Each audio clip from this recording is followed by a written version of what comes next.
Today, all that we're going to do in First Word is try and get you very important market opinion, very important domestic market opinion, and important rupee opinion as well. Start off with Andrew Freris, CEO at Ecognosis Advisory, joins us right now on the show.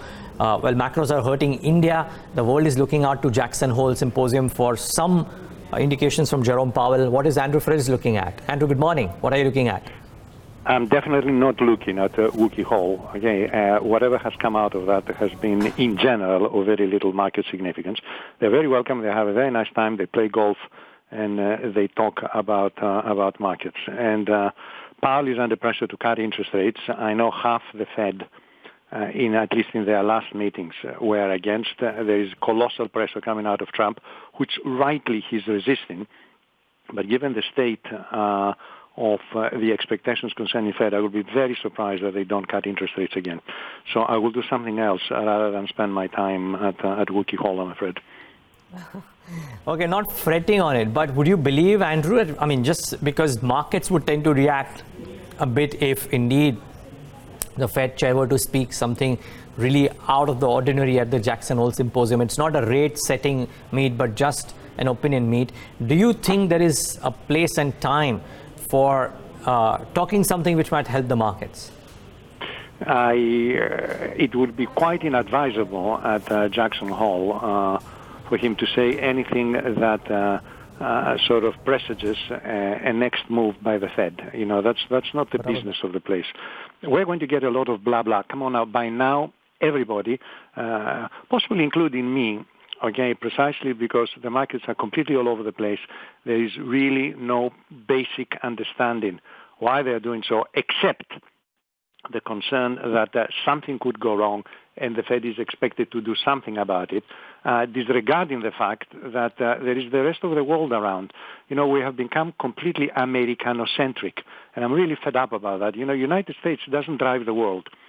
All right, there are a lot of other much more important things that are happening right now, okay, that do not necessarily relate to the United States. I'll tell you something which I'm really stuck on it. I've stuck my neck out and I'll stick my neck again. UK is not going to leave, NO is not going to leave the European Union. This is enormously bullish for the euro, and it is enormously bullish for the European Union. Okay, and I do believe this is going to happen, not because it suits me or because I would like it to happen. And that is a huge plus point. If somebody tells me, what are you buying right now?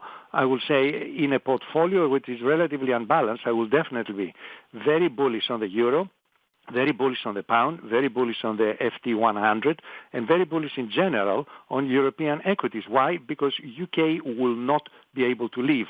And that is a hugely bullish point for the European Union, that everybody has been saying it is dead, it is dying, it is of no importance whatsoever, and so on. Well, there you are. I've got something that concerns me much more than what Powell is going to say at Jackson Hole, frankly. Andrew, will that alone help the eurozone economy as well? Because one thing is what happens to the exit or the non-exit. The other thing is what the economies themselves are going through. Well, absolutely. Remember, the stock markets and the real economy are completely decoupled. That's forever. I mean, it's nothing new. Okay, what the GDP growth is telling you and what the stock indexes are telling you are completely different things. No, I'm interested right now the impact on the financial markets, because this is not going to in any way reverse the deceleration in the German economy, which incidentally everybody blames it on Trump. Okay, anything that goes wrong, it is of the trade war. Look, the trade war is between China and United States. It is not between United States and the rest of the world. You know, I will challenge somebody to tell me, what has Trump done to really damage Germany? I'll tell you. He has imposed some tariffs on steel. That's it. Full stop. Nothing else. And if that caused the German economy to collapse, then we are looking at some really very, very weak economy. German economy has slowed down for a lot of both cyclical and structural reasons.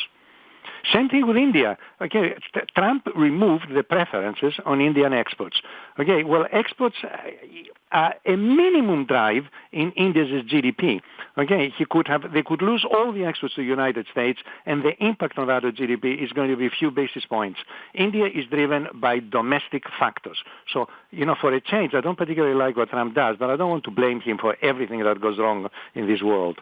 Okay. Sorry, I'm getting a little bit, I wouldn't say fed up, but a lot of the stuff is factual as opposed to simply opinion. Well, POTUS would like listening into this conversation. Andrew, one final question though, since you mentioned India. We've had some issues of our own. The Indian markets have declined the most since the peak in June 3rd compared to the rest of the world. How do you view India now?